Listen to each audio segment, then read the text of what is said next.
Okay, today we're cracking the case on one of the most maddening beauty mysteries out there. Why your gel manicure starts peeling way too soon. You totally know the feeling, right? You've either spent an hour patiently doing it yourself or shelled out good money at a salon only to look down a couple of days later and, there it is, that dreaded little corner lifting up. It is so frustrating and honestly, it feels like a complete waste. Now, your first instinct is probably to blame the polish brand you're using, or maybe you think your LED lamp is on its last legs. But what if I told you the real culprit is something else entirely? Something that happens long before you even think about picking a color. That's right. The key to solving this whole mystery isn't in what you're using, it's in when it starts to fail. The exact day your gel starts to peel is literally the biggest clue you have, and it tells you exactly where you need to look for the problem. A manicure that starts peeling around day 3? That's not just some random bad luck. No, it is a very specific signal. It's like a fingerprint at a crime scene, pointing to one category of errors: prep failure. It means the bond was created, sure, but it was weak right from the very start. So, think of this like a diagnostic chart for your nails. If it peels within a day, something went catastrophically wrong, like you applied it to wet nails or something.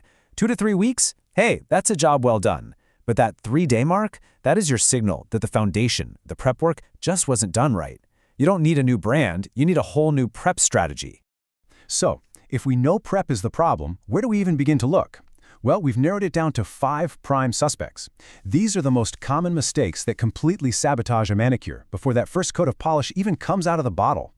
Here they are, our manicure saboteurs. We're going to break down every single one because I can almost guarantee that one or maybe even more of these is the real reason your manicure just isn't making it through the week. Okay, this is the big one. Your nail plate naturally produces oils, and gel polish hates oil.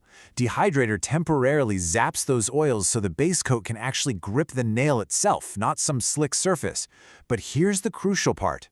This only works for a few minutes, so if you dehydrate your nails and then get distracted by your phone, those oils are already creeping back. You've got to apply that base coat almost immediately after. And this isn't just about making it look neat. Any tiny, invisible bit of dead skin or cuticle that's left on the nail plate becomes the surface your gel polish sticks to. Now, skin is soft and flexible, it moves around. But that hard, cured gel, it's rigid, it doesn't move. The result is that the skin just pulls the gel right up with it, creating an instant lift point. I mean, just look at the difference here. It is night and day. On the left, that gel is flooded all the way up and onto the skin. On the right, there's a tiny, clean gap. That little margin, it's everything. I promise you, applying polish directly onto your skin is a guarantee that it's going to lift. And this is exactly why that gap is so critical. When gel cures on your skin, it creates this hard little ledge. Your skin is soft, it's flexible, so every single time it moves, it pushes up against that rigid ledge. And that's what breaks the seal and starts the whole peeling process. All right, our final 2 culprits. They're quick, but they are absolutely crucial. First up, buffing. A perfectly smooth, shiny nail is actually too slick for gel to really adhere to properly. A very light buff just takes off that shine and creates this microscopic texture for the base coat to grab onto. And second, capping the edge. That's when you run the brush along the very tip of the nail. It seals the whole thing like an envelope, protecting the most vulnerable part from all those daily bumps, chips, and water damage. Okay, so let's say your prep is perfect. You've done everything right. But there's a silent accomplice that can ruin all your hard work. Hot water. Yep, this seemingly harmless thing can be your manicure's absolute worst enemy. So here's the science behind it. Your nail plate is porous, right? It's made of all these layers that actually swell up when they absorb hot water. But the cured gel on top is basically a rigid piece of plastic. It can't swell. This difference in movement puts a huge amount of stress on the bond between your nail and the gel, weakening it every single time you take a hot shower or do the dishes. And listen, this 24-hour window right after you do your nails is so critical. The bond between the gel and your nail is still curing and reaching its maximum strength during this time. So exposing it to all that expanding and contracting from a hot bath or a long steamy shower on that first day, it does a crazy amount of damage. And the impact is huge. A hot shower, that's maximum stress on the bond. But just look at washing dishes. The simple act of putting on a pair of gloves drops that stress level all the way from medium to low. It's such a small change that completely prevents that 1-2 punch of hot water and harsh soaps. Okay, but what if you're doing everything right and your nails still seem to peel? Well, it's not you. Some people just have naturally oilier nail beds. It's a real thing. But the good news is there's a pro-level protocol that can make all the difference. This layered approach is what you turn to when the standard prep just isn't cutting it. It's a super systematic way of getting rid of every last trace of oil. But that last step, that primer, that is the real game changer for oily nails. Primer is the secret weapon here. The best way to think about it is like super strong double-sided tape for your nails. It creates this chemical connection that grabs onto your natural nail on one side and then grabs onto the gel base coat on the other. It basically forces a bond to happen where a normal physical one just can't form because of the oils.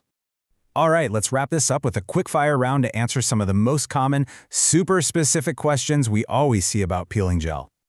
Oh, this is a classic. You don't just get a little lift at the corner, the entire thing comes off in a single clean sheet. So frustrating, but it's actually a very specific clue. The answer is simple: undercuring. If your color coat is too thick, the light from your lamp can only cure the very top surface. Underneath all that, there's a layer of wet, uncured gel that's basically acting like a lubricant, letting that top cured sheet just slide right off. The solution? Always do 2 genuinely thin coats instead of 1 thick one. Here's another super common one. The tips and the middle of your nail look perfect, but it's always lifting right at the base, right near your skin. What's the deal with that? And there it is again, the ledge. We've met this villain before. If even the tiniest bit of gel touches your skin or your cuticle, you have created that peeling initiation site we talked about earlier. The solution is just to be meticulous about maintaining that clean, tiny margin between the product and your skin on every single layer. So, we've laid out all the evidence for you, from that 3-day warning sign to the 5 big prep mistakes and the silent damage that hot water can do. The power is officially in your hands now. You're no longer just hoping for the best. You're a detective who can read the clues. So the only question left is, which one is going to solve your next case?